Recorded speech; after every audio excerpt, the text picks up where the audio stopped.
Ayan. So ngayon, may pinuntahan akong lugar sa may Pulilan.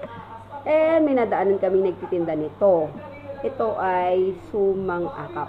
Ayan, sumang akap. Tapos, meron siyang sawsawang ganito. Nyog na merong asukal. Yan. Kasi binili din ako ng ganito. Ano to? Palitaw sa latik. Yan. So, uunahin ko muna tikman itong sumang akap. Sarap daw to, sabi nung nagtitinda. Tapos siya lang yung nagtitinda nung ganito doon sa Pulilan. Ayan. Sa Pulilan ko to binili. Tikman natin ang sumang akap. Actually, to parang yung sumang akap sa It's Too Good to Be True ni Daniel Padilla at ni Catherine Bernardo. Yan. So, tignan natin ito. Ano ba? Ito.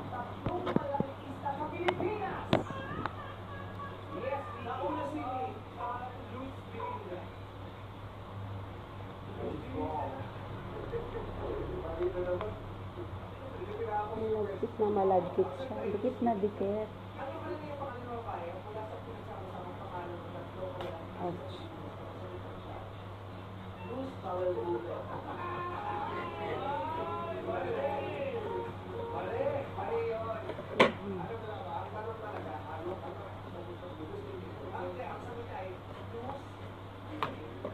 Yan.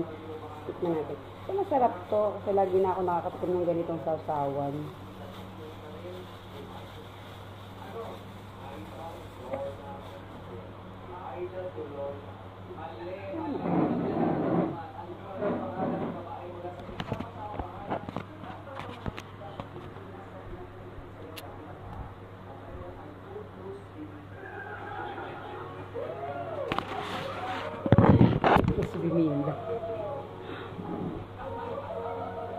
Tikman natin ito.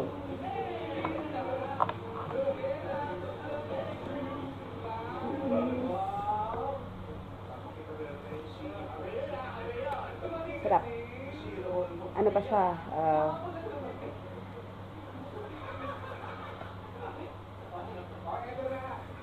So natin dito.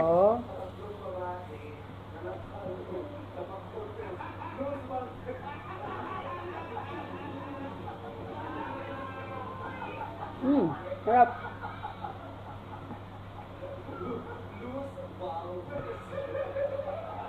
Sarap niya. Bibili ulit ako pag naman kami doon. Ayan. So ngayon lang ako nakatikim nitong suman akap. Sarap. Maganda yung purong siya. Ayan. Ayan. Tapos pinasawsaw siya dito. Ayan. Ganyan na itsura niya.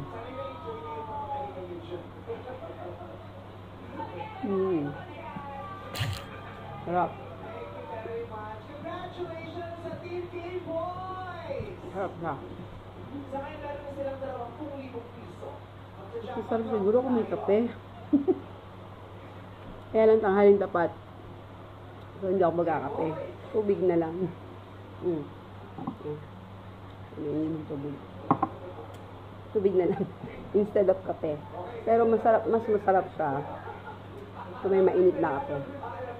Kaya lang, since tanghaling tapat, naririnig nyo naman, showtime ang pinanonood ko. Parang ako naman mag-inom ako ng kape. Pero masarap yung sumang akap. Yeah.